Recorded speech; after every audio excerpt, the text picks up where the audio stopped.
গম্ভীরা, বিয়ের গীত, আলকাপ, লাঠি খেলা সহ আবহমান বাংলার নানা সাংস্কৃতিক অনুষ্ঠানের মধ্য দিয়ে রাজশাহীতে বরণ করে নেওয়া হচ্ছে বাংলা নববর্ষ।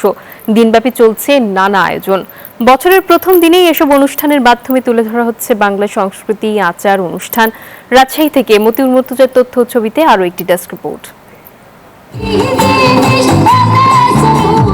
ঐতিহ্য আর আধুনিকতার মেলবন্ধনে বাংলা নববর্ষ বরণে উৎসবের আমেজে মেতেছে রাজশাহীবাসীও।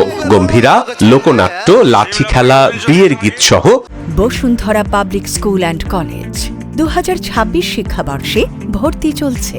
লোকজ সংস্কৃতির নানা অনুষ্ঠানে বরণ করে নেওয়া হয় নতুন বছরকে। শিল্পীরা জানান, হাজার বছর ধরে চলে আসা এসব অনুষ্ঠানের মাধ্যমে বাংলার আবহমান সংস্কৃতি নতুন প্রজন্মের কাছে তুলে ধরা হচ্ছে।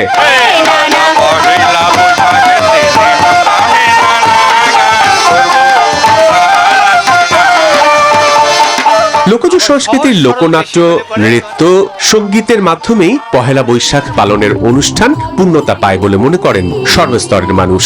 গম্ভীরা হচ্ছে বাঙালির, বিশেষ করে আমাদের এই উত্তর অঞ্চল চাঁপাইনবাবগঞ্জ এবং রাজশাহীর মানুষের একটা লোকসংস্কৃতির অত্যন্ত গুরুত্বপূর্ণ অধ্যায়। গম্ভীরা তো অবশ্যই অনেক ভালো লাগে, আমাদের চাঁপাইনবাবগঞ্জের ঐতিহ্য এটা। আমাদের পুরো সংস্কৃতির সাথে হচ্ছে এই যে গম্ভীরা, লোকনৃত্য, এগুলো তো মানে ওতপ্রোতভাবে জড়িত। গরমের জন্য কেউ বাসায় বসে নাই, সবাই ভালো করে ঘুরছে, ভালো লাগছে দেখতে। পহেলা বৈশাখ সহ বিভিন্ন অনুষ্ঠানে দেশীয় সংস্কৃতির চর্চার মাধ্যমে এর বিকাশ ঘটানো সম্ভব বলে মনে করেন বিশেষজ্ঞরা।